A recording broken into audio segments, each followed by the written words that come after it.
할렐루야, 반갑습니다. 오늘 어느덧 이번 학기 제자성경의 두 권의 책 중에 첫 번째 교재의 마지막 시간입니다. 우리가 오늘까지 이 기억하라 내가 누구인지를 교재를 마무리하게 되고요. 우리 다음 시간부터는 이제 새로운 교재인 순례를 떠나다 라는 교재를 함께 나누게 되겠습니다. 사실 이 교재 참 어려운 책입니다. 읽으면 읽을수록 또 생각하면 할수록 더 많은 고민에 빠지게 하고 또 평소에 닿지 않고 또 범접할 수 없는 영역에 또 그런 고민들에 빠지게 하는 또 우리에게 신선한 충격을 주는 그런 교재였음은 분명한 사실입니다.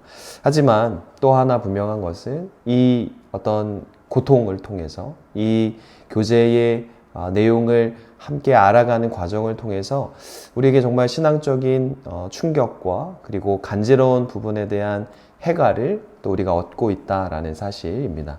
물론 이 강의 영상을 촬영하고 또 수업을 진행하는 저로서도 100% 이해했다고는 확신할 수 없습니다. 하지만 읽으면 읽을수록 또 생각하면 할수록 정말 뜻깊은 내용이구나, 또 더 알아가야 되겠구나, 더 많이 연구하고 공부하고 또 기도해야 되겠구나 하는 생각에 또 도움을 주는 교재인 듯 합니다. 이 생각은 저뿐만 아니라 여러분들 모두 생각하셨을 거라 생각을 하게 되고요. 단순히 이번 학기로 이번 교재를 덮게 되는 것이 아니라 우리가 종종 생각날 때마다 이 교재의 내용을 한 번 더 펼쳐보면서 이 세례에 대한 중요성을 다시금 일깨우고 또 생각해보는 저와 여러분들이 되었으면 좋겠습니다. 이제 우리가 오늘 교재 9장과 10장의 내용을 함께 살펴보게 되는데요. 먼저 교재 174페이지에 보면 그동안의 내용들과 마찬가지로 이 챕터를 읽기 전에 어떤 걸 먼저 생각해 보면 좋을지 교재가 친절하게 제안하는 것들이 있었는데요. 오늘은 물 하면 연상되는 것들을 적어보라. 교재는 또 저자는 제안하고 있습니다. 여러분, 물 하면 어떤 이미지들이 생각이 나십니까? 마시는 물이 될 수도 있겠고요. 우리 신체를 구성하는 물이 될 수도 있겠고, 또 우리가 어떤 해수욕장, 수영장에 가서 우리가 마주하게 되는 물이 될 수도 있겠고, 또 불과 연관지어서 생각을 해보면 우리 인간에게 또 모든 생명체에게 없어서는 안 되는 그런 필수적인 요건임을 또한 생각해 보게 됩니다. 이제 차차 이 죽음이라는 타이틀과 연관지어서 이 물이 주는 중요성이 무엇인지 우리가 차근차근 살펴보도록 하겠습니다. 먼저 저자는 이 175페이지 이후의 내용들을 통해서 세례와 물의 관계 그리고 그 비유를 통해서 무엇을 전달하고 있는지 예를 들어 설명하고 있습니다. 세례가 죽음을 뜻한다라는 이야기를 신약성경의 이야기를 통해서 176페이지에 전하고 있고요. 초대교회에서 세례대를 무덤 모양으로 만들었다라고 이렇게 이야기하고 있습니다. 첨부된 사진을 함께 보면 이런 식으로 초대교회에서는 세례대를 무덤 모양으로 만들었다라는 것이죠. 왜 그랬냐? 초대교회는 바로 이런 식으로 우리가 잊고 있는 세례의 중요한 의미, 그 죽음을 기억했기 때문이라는 것입니다. 그래서 물에 대한 의미를 또 다시금 생각해 보면 고대 이스라엘 사람들은 오히려 우리보다 물의 속성을 잘 알고 있는 그런 사람들이었습니다. 아브라함의 후손들은 물을 무서워했고요. 또 창조에 대한 이야기를 전하는 이 창세기 2장에서 물이 생명의 원천이기도 하지만 바로 노아의 방주 사건을 통해서 죽음과 파괴를 몰고 오는 이 급류가 되는 아주 위험한 존재임을 또한 전해주고 있습니다. 이렇게 성경에는 177페이지 밑에서 두 번째 줄 이야기하는 것처럼 물과 죽음, 파괴를 연결하는 구절들이 또 계속해서 나오고 있음을 우리가 살펴볼 수 있습니다. 그래서 이제 178페이지 이후로 또 넘어가서 생각해 보면 요한의 세례에 대해서 저자는 언급하고 있습니다. 우리가 잘 알고 있는 것처럼 요한 어떤 사람이냐? 주님 오실 길을 예비하라 선포하는 그런 사람이었습니다. 그래서 그의 세례를 생각해 보면 주님께서 이 세상을 향해 나아가시기 위한 아주 중요한 단계, 그리고 예비 일시적인 단계였던 것이겠죠. 그래서 요한의 세례를 두고 왈가왈부할 수도 있고 뭐 논란의 여지가 있고 막 그렇지만 오늘은 그런 부분을 언급하기보다는 예수님께서 요한의 세례를 인정하셨다 하는 부분을 우리가 생각해 보게 되겠습니다. 178페이지, 9페이지를 연달아서 보면 마가복음 11장 30절의 말씀, 요한의 세례가 하늘에서 온 것이냐 사람에게서 온 것이냐 내게 대답해 보아라 말씀하시면서 예수님께서 분명히 요한의 세례가 하늘에서 온 세례라고 단언하셨고 선포하셨습니다. 그래서 우리가 앞선 5장 강의에서도 살펴보았지만 예수님께서 요한에게 세례를 받으시는 그 사건을 통해서 요한의 세례 자체가 변화하게 됩니다. 이전에 요한의 세례는 오실 메시아를 사람이 예비하는 예식이었지만 요한의 세례를 예수님이 받으시게 되면서 세례가 성령이 활동하는 예식으로 변화되게 된 것이겠죠. 그래서 이제 세례가 기다리거나 준비하는 예식의 차원을 뛰어넘어서 주님께서 우리와 함께 하심을 알리는 그 예식으로 변화되게 된 것입니다. 그래서 교재가 이야기하는 것처럼 179페이지 내용처럼 주님의 나라가 우리 가운데 임했음이 예수가 하늘아버지께서 기뻐하는 아들임이 이 요한의 세례를 통해 드러나게 된 것입니다. 그래서 우리가 주목할 점은 우리가 기대하던 메시아의 모습이 어떤 군대를 거느리거나 어떤 통치자의 모습으로 등장하신 것이 아니라 그저 종의 모습, 특별히 순종을 하는 종의 모습으로 모든 의를 이루는 종의 모습으로 오셨다 하는 점입니다. 그래서 약한 자에게 약하시고 강한 자에게 강한 그 모습으로 예수님께서 오셨다라는 점이고요. 그리고 당신의 구원의 대상과 같은 모양으로 오시면서 우리에게 그 놀라운 모습을 보여주고 계십니다. 그래서 바로 그 섬김의 모습을 세례 요한에게 세례를 받으시는 예수님의 모습을 통해 우리가 발견하게 되고 예수님은 자신의 세례를 죽음과 연결하여 이렇게 말씀하십니다. 그리고 특별히 천방지축인 그의 제자들을 향해 이렇게 묻고 계십니다. 마가복음 10장 38절을 보면 너희는 너희가 구하는 것이 무엇인지를 모르고 있다. 내가 마시는 잔에 너희가 마실 수 있고 내가 받는 세례를 너희가 받을 수 있느냐. 그리고 더 나아가서 그러나 나는 받아야 할 세례가 있다. 그 일이 이루어질 때까지 내가 얼마나 괴로움을 당하는지 모른다. 누가복음 12장 50절에서도 말씀하십니다. 그래서 한 발 한 발 그 십자가를 향해 나아가시는 것이고 자신의 그 세례의 죽음이라는 페이지를 겹쳐 놓으시는 것입니다. 그래서 예수님께서 십자가에 향하시면 하실수록 그 과정에 더 나아가면 나아갈수록 가장 예수님다운 방식으로 죄에 맞서시게 되는 것입니다. 그래서 181페이지 두 번째 줄 이야기하는 것처럼 요한이 베푼 세례의 의미는 그리스도로 인해 살아난 것이 아니라 오히려 더 깊은 의미를 얻게 되었습니다. 그리고 요한은 또 그의 세례는 세례받는 이로 하여금 죄를 씻도록 요구하지만 예수님은 죄의 근본적인 맞섬과 그리고 죽음까지 요구하고 있습니다. 예수님이 강조하시는 바와 같이 아랫줄에 보시면 주님께서 인간이 되시고 악의 영토까지 내려가셔서 이에 승리하심으로써 죽음과 삶이 마주하게 됩니다. 그러니까 요한은 그저 사람들에게 회개를 준비하라 라고 요청할 뿐이었지만 예수님은 그 이상을 선포하신 것입니다. 그래서 예수님의 세례가 어디서 완성되느냐? 바로 십자가에서 완성되고 완수되는 것입니다.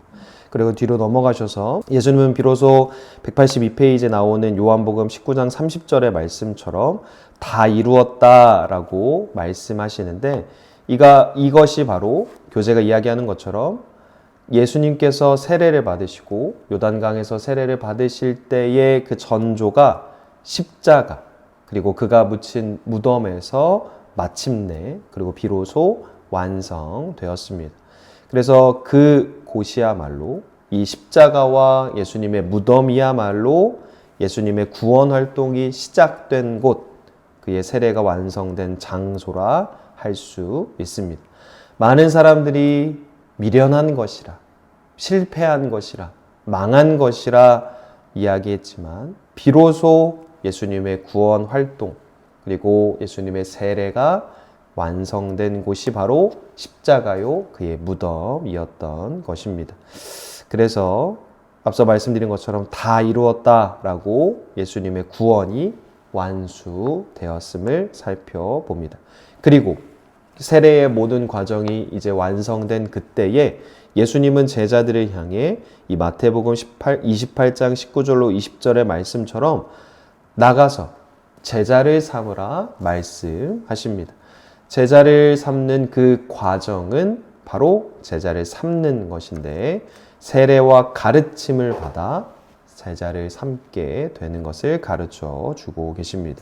교재는 183페이지 중간 단락에 보시면 세례는 참된 제자로 살아가는 삶으로 나아가는 입구이자 선포된 복음에 걸맞은 응답이며 그리스도의 삶이 무엇인지를 보여주는 본입니다. 이렇게 이야기하고 있습니다. 계속 강조하겠지만 세례라는 것이 어떤 완벽한 마무리 그리고 마침표라는 의미가 아니라 이제 정말 참된 제자로 살아가는 그 어떤 시작점 그리고 입구 그리고 어떤 응답임을 교재는 강조하고 있습니다. 우리가 지난 교재와 수업을 통해서도 이야기한 것처럼 거듭남이라는 것, 또 세례라는 것, 한 번의 어떤 드라마틱한 경험이자 어떤 추억으로 끝나는 것이 아니라 전인격적으로 평생의 삶에 걸쳐서 이루어져야 함을 우리가 다시금 발견하게 되는 것입니다. 그래서 교재가 계속해서 강조하는 것은 주님의 나라의 시작이며 제자로 살아가는 삶의 입구가 바로 세례다 강조하고 우리에게 전해주고 있습니다. 뒤로 넘어가시면 184페이지에서 이제 사도 바울의 이야기를 통해서 그가 얼마나 세례를 강조했고 또 초대교회가 세례를 중요하게 이해했는지 우리가 살펴보게 됩니다. 사도 바울과 초대교회에 따르면 교재에서 세례는 입양이며 탄생이고 죄를 씻는 예식이자 할례 또 빛입니다. 그리고 하지만 무엇보다도 세례는 죽음이라고 바울은 강조했습니다. 그의 편지의 내용 또 저서의 내용을 통해서 우리가 살펴보게 되는 건 그리스도와 함께 죽고 또 그리스도와 함께 사는 과정에 있는 것이 얼마나 중요한 것인지 강조해주고 있습니다. 그래서 세례는 그리스도인에게 있어 그리스도의 할례다 교재는 이야기합니다. 새로운 신분을 받고 새로운 삶의 길을 걷기 시작했다라는 것입니다. 그래서 185페이지에 골로새서 2장과 3장 그리고 로마서 6장의 말씀을 교재는 언급하고 있는데요. 그래서 세례가 결국 죽음을 야기하는 것이다. 그리고 세례를 받음으로써 우리가 이전에 갖고 있던 사고방식, 행동 양식은 죽음을 맞이한다. 이렇게 이야기합니다. 세례의 진정한 의미를 죽음과 연관시켜서 설명해 주고 있는 것이겠죠. 그리고 186페이지로 오시면 이제 세례는 본질적으로 그리스도 안에서 변화된 삶이라는 열매를 맺는다. 그리고 우리는 이제 새로운 피조물이 되었고 과거의 자아는 죽고 그리스도를 향해 다시 살아난다. 그리고 아래줄에 보시면 세례는 일종의 죽음이며 세례받은 이는 근본적으로 다른 체계를 따라 사는 새로운 피조물이 됩니다. 그리고 이 모든 세례 배후에는 예수의 세례가 있습니다. 그의 죽음과 부활은 새로운 시대를 열어 젖힙니다. 그래서 세례를 통해 우리가 진정한 거듭남을 경험하게 되고 새로운 피조물로 다시 태어나게 되는 것이겠죠.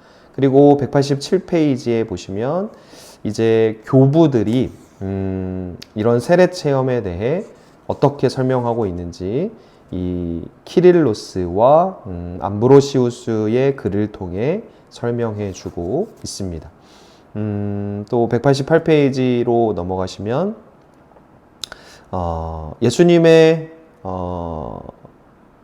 순환과 죽음, 세례의 의미와 연관시켜서 중간에 보시면 노예 상태로부터 해방되어 죽음에서 생명으로 어둠에서 빛으로 나온다는 이날의 본래 뜻을 드러냈습니다. 그렇죠. 세례를 통해서 우리는 죽음에서 생명으로 어둠에서 빛으로 변화되게 된 정체성을 가지게 되는 것입니다.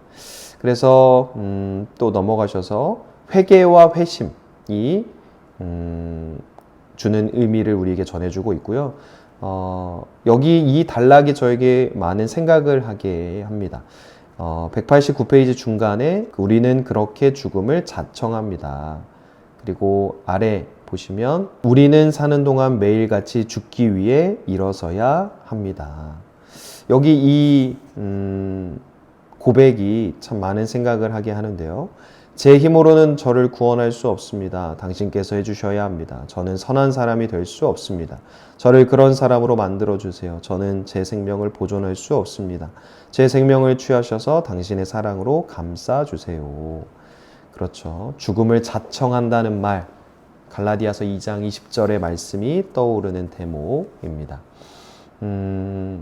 우리가 190페이지에 보시면 곧 다가올 10장에서도 다루겠지만 이 회심이라는 것은 교재가 이야기하는 것처럼 우리가 세례를 받는 자리에서 시작된 삶과 죽음을 매일같이 계속해서 살아내는 일이며 우리 스스로는 결코 이룰 수 없을 구원을 완성해달라고 요청하는 일입니다.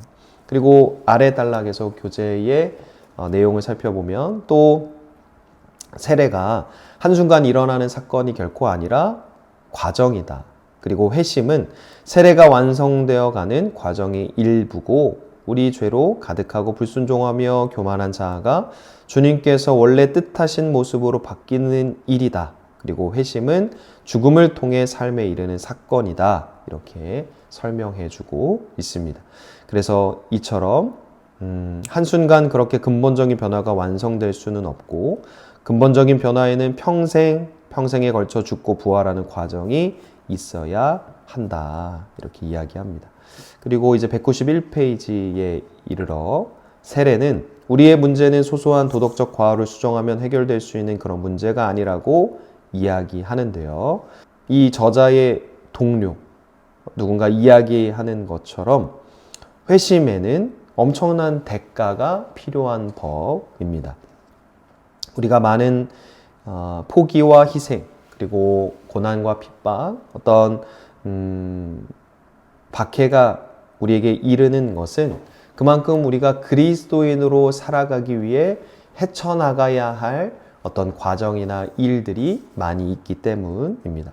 우리가 정말 모든 것이 완벽하고 편안하고 안락하다라는 것은 어찌 보면 그리스도인으로서 행해야 할 규범, 규칙, 어떤 의무들을 잘 이행하지 못함을 또 비추어 생각해 볼 수 있게 되는 것이겠죠.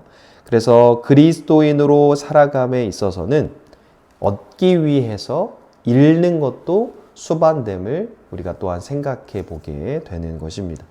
우리가 운동을 할 때, 또 어떤 다이어트를 할 때 몸에 가지고 있는 지방을 근육으로 바꾸기 위해서는 운동도 하고 식이요법도 하고 또 절제도 하고 어떤 영양분을 섭취하기도 하고 굉장히 많은 노력이 수반이 됩니다. 마찬가지로 그리스도인으로 살아간다라는 것은 일반적인 삶에 있어서 포기해야 할 것들도 많고 양보해야 할 것도 정말 많이 있다라는 것이겠죠. 그리고 어떤 단계를 나눌 수 없겠지만 점차 그 완성도 있는 단계까지 이르기 위해서는 훨씬 더 이전과 다른 무언가, 구별됨, 거룩함 이런 요소들을 우리의 삶에 필수적으로 취해야 한다라는 것을 우리가 세례가 죽음인 이유를 생각해 보게 되는 영역이라 할 수 있습니다.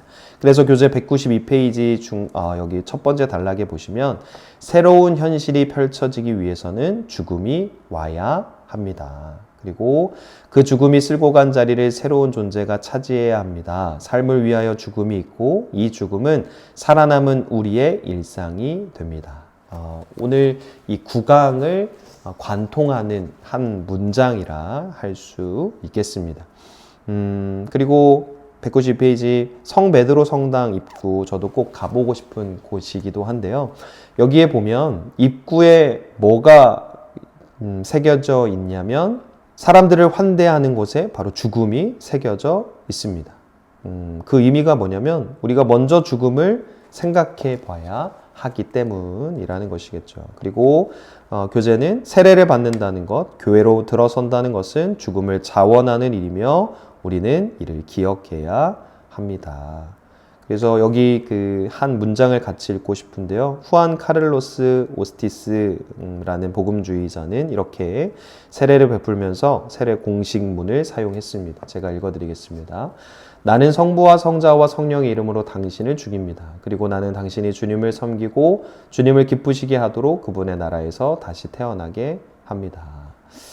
정말 그런 것 같습니다. 그냥 한번 읽고 지나가면 그런가 보다 생각이 되는데 곱씹어보고 읽어보면 읽어볼수록 정말 세례가 본래 그런 것이구나 하는 깊은 공감을 하게 되는 문장입니다.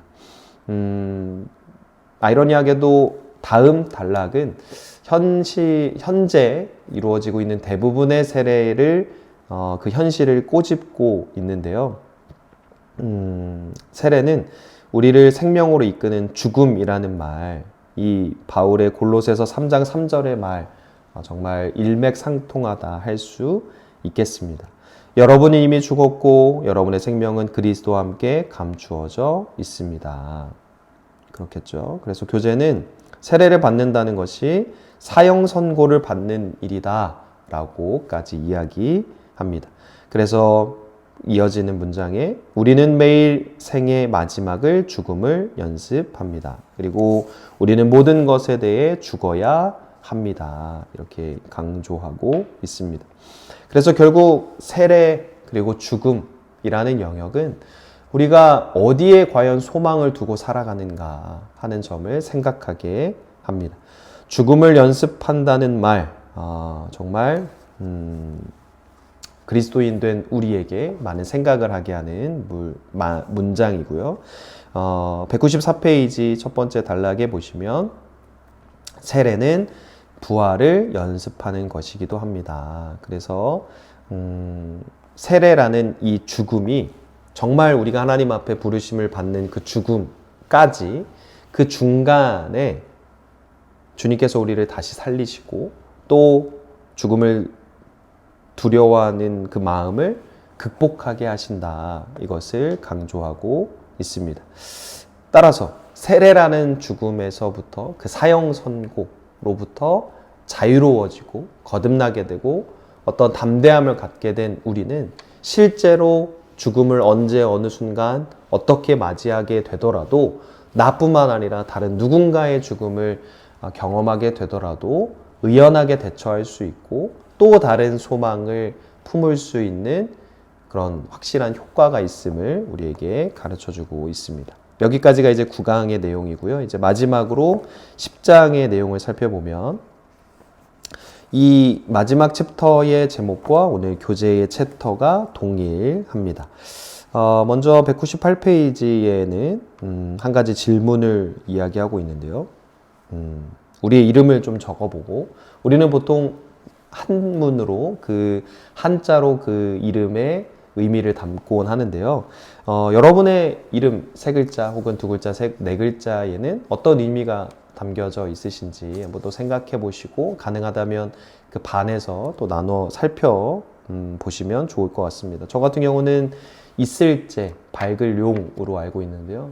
또 부끄럽지만 이 이름이 있는 곳, 이 사람이 있는 곳은 밝아진다. 그 뭔가 긍정적인 효과가 있고 또 어둠을 몰아내는 의미가 있다라고 이름을 지어 주셨습니다.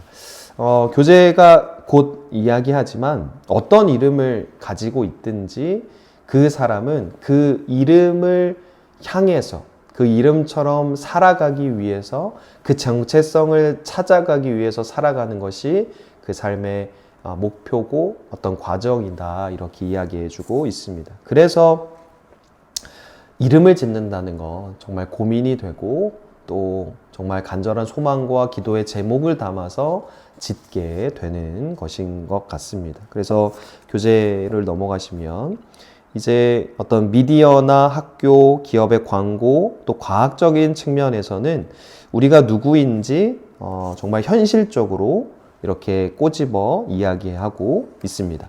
하지만 뒤로 넘어가시면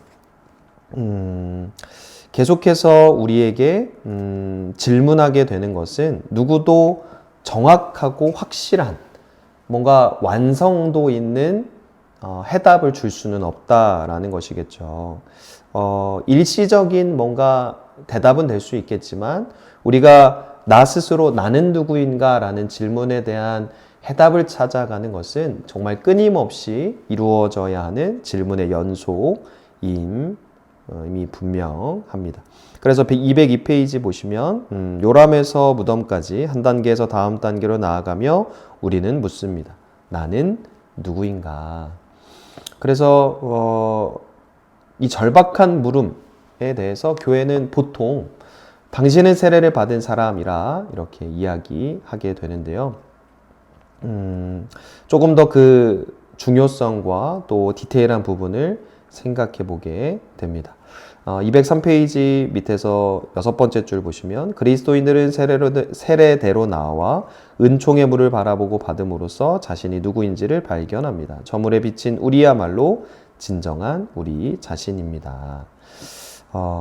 교재는 우리가 주님께 이름을 받은 사람이다 이렇게 이야기하고 있습니다. 앞서 말씀드린 것처럼 우리의 이름에 담긴 그 의미를 생각해 보게 하고요.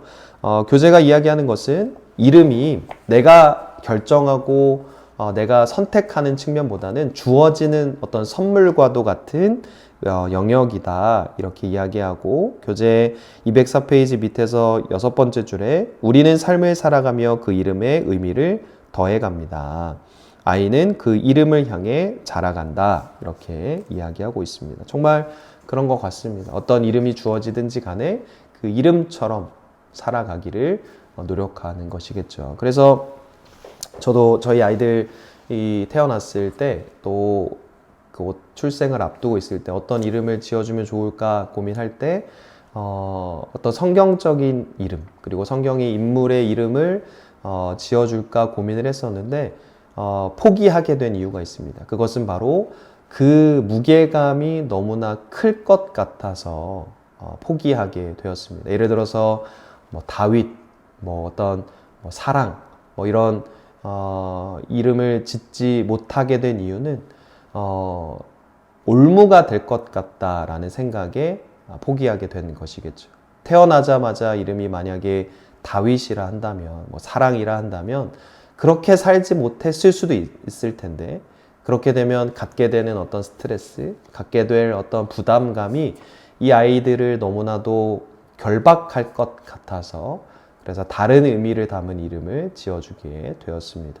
그래서 그 선물로 주어진 이름의 무게감이 너무나도 크기 때문에 그 과정을 찾아가는 일 역시 결코 쉽지 않음을 우리가 또한 생각해 보게 됩니다.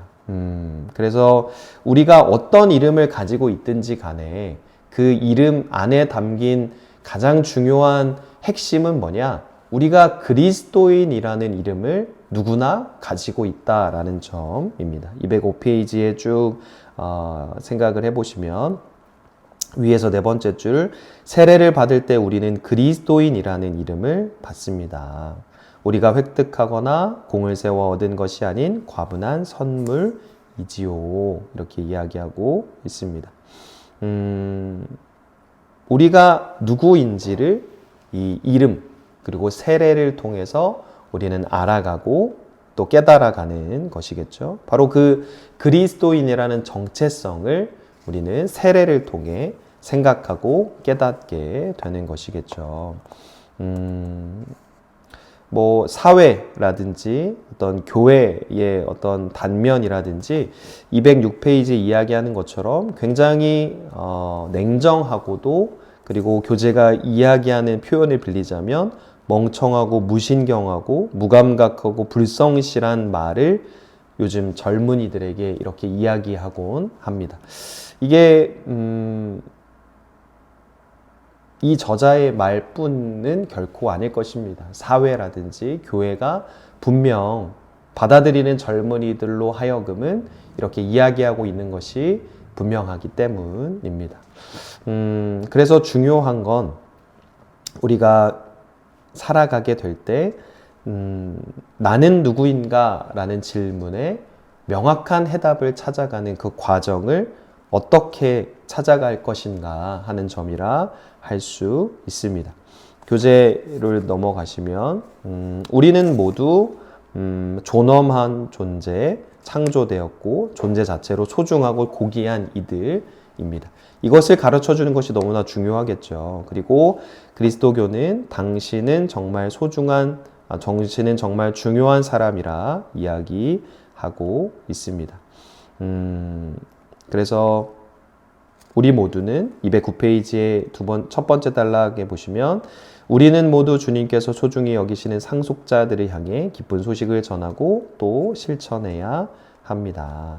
우리가 어떤 때를 맞이하든 또 어떤 시간을 장소를 살아가든지 간에 우리의 이마를 짚어보는 일은 매우 중요합니다. 교재가 이야기하는 것처럼 세례의 징표, 인장이 박힌 이마를 더듬으며 자신이 받은 세례를 기억하십시오.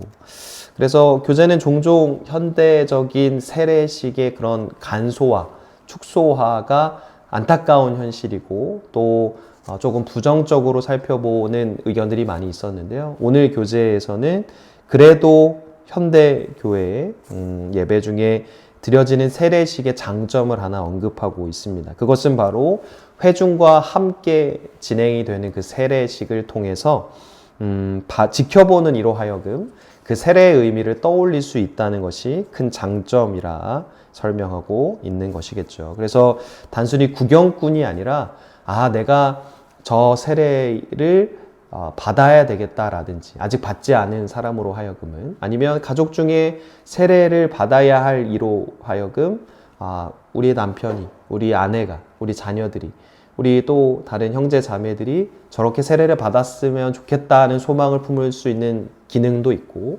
혹은 세례를 받은 사람으로 하여금은 내가 저렇게 세례를 받았었지. 세례를 받았던 내 모습이 그렇게 떠올라지는구나 하는 점을 생각해보는 장점을 현대의 세례식의 장점이라 이야기할 수 있겠고요. 그리고 모두에게 그 세례와 교회를 통해 우리가 하나님의 자녀이자 소유됨을 떠올리게 확신하게 되는 것입니다. 그래서 212페이지에 보시면 세례를 받을 때 주님은 우리가 당신의 소유이며 당신에게 속한 것은 반드시 지키신다고 말씀하셨고 우리가 받은 세례를 그렇게 기억한다는 것은 우리가 누구인지를 기억하는 일이며 우리가 누구의 것인지를 기억하는 일입니다. 결국 쉽게 말해서 우리의 정체성을 떠올리고 깨닫게 된다라는 것이겠죠. 그래서 교재는 마지막으로 이 돌아온 탕자의 이야기를 통해서 그 정체성에 대한 회심에 대한 이야기를 전해주고 있습니다. 교재의 표현을 빌리자면 이 둘째 아들의 경우에 비록 아버지 유산을 받아서 허랑방탕하게 지내기도 하고 그렇게 뭐랄까 자유롭지만 불편한 생활을 살아가다가 어느 순간 자기가 누구였고 자기가 어떤 삶을 살았는지 그 고향을 그 아버지의 품을 떠올리게 되는 것입니다. 이전에 아버지의 아들이 아니었다가 그것을 떠올리는 순간 아버지의 아들이 갑자기 되는 것이 아니라 처음부터 그는 그 아버지의 아들이었던 것이겠죠. 그래서 그가 한 것은 자기가 누구였는지 그냥 기억해냈을 뿐입니다. 뭔가 그 깨달음을 통해서 아들이 아니었던 사람이 아들이 된 측면이 아니고 아들이었던 것은 변함없는 사실이었습니다. 하지만 잠시 잠깐 그 사실을 망각했었던 것 뿐이고 다시금 기억해냄으로써 자기가 있어야 할 곳, 자기가 품에 있어야 할 대상이 누구였는지를 알게 되는 것이겠죠. 이것이 바로 회심임을 교재는 강조하고 있습니다. 그래서 존 헨리 뉴먼은 이렇게 말하는데요. 나는 알게 되었습니다. 하지만 내가 안다는 것을 알기까지 나는 알지 못했습니다. 그래서 이 돌아온 탕자의 이야기 그리고 회심의 영역을 세례라는 측면에까지 연장해서 생각해 보면 교회가 지금 여기 그렇게 있는 이유는 바로 우리가 누구인지 누구의 것인지를 가르쳐 주기 위함이라는 것입니다. 위대하신 그분은 우리에게 이름을 주시고 우리를 당신의 자녀라 선언하십니다. 그래서 주님께서 그렇게 세례를 받으신 일, 그리고 십자가에 못 박히신 일, 그리고 무덤에 향하신 일들을 통해서 주님의 그 사랑을 통해서 우리는 그것을 가르쳐 주기 위한 주님의 그 사랑의 뜻 안에서 교회를 주시고 세례를 베푸시는 것이고 우리가 받은 세례를 기억하게 하십니다. 그리고 215페이지 마지막 줄에 보시면 그리고 감사하십시오. 당신은 세례를 받음으로써 당신이 누구인지 알게 되었고 그렇게 당신이 되었기 때문입니다. 이렇게 마무리 짓고 있습니다.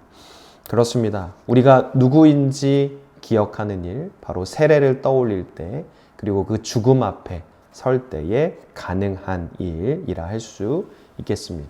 삶이 낙심이 되고 삶이 절망스러울 때 우리가 받은 그 세례를 기억하는 일이요 우리의 정체성을 떠올리는 일은 다시금 우리에게 담대함과 힘과 용기를 전해주게 될 것입니다.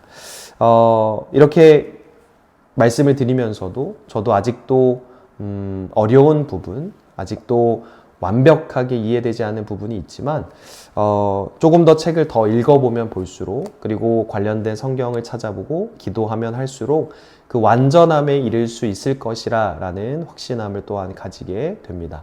여러분들이 이번 이 교재를 통해서 느끼게 된 바, 또 깨달은 바들을 잘 기억하시고 적용하심으로 더 좋은 신앙인, 더 좋은 그리스도인이 되시기를 바라고 축복합니다. 우리 이번 교재, 이번 강의를 통해서 마무리하고요. 우리 다음 주에는 또 새로운 교재로 만나 뵙도록 하겠습니다. 기도하겠습니다. 참 좋으신 하나님 아버지, 이번 한 학기 첫 번째 교재를 이렇게 또 마무리합니다. 특별히 세례에 대해서 우리가 알지 못했던 내용, 또 알았으나 실천하지 못했던 내용들을 우리에게 가르쳐 주시고 우리의 삶을 더 좋은 길로 인도하여 주심에 너무나도 감사드립니다. 세례를 통하여 우리가 누구인지를 다시금 떠올리게 하시고 찾아가게 하여 주시고 하나님의 자녀된 우리의 그 정체성을 날마다 떠올리며 기억하는 우리 모두가 되게 하여 주시옵소서. 하나님께서 이번 또 수업을 통하여서도 아름다운 교제와 나눔이 있게 하여 주시고 교제의 내용을 통하여 하나님의 뜻에 더욱더 합당한 삶을 살아내는 우리 모두가 되게 하여 주시옵소서. 이어지는 교제 또 수업들까지 잘 마무리되게 하시고 유종의 미를 거두게 하실 것을 믿사오며 예수님의 이름으로 기도드립니다. 아멘.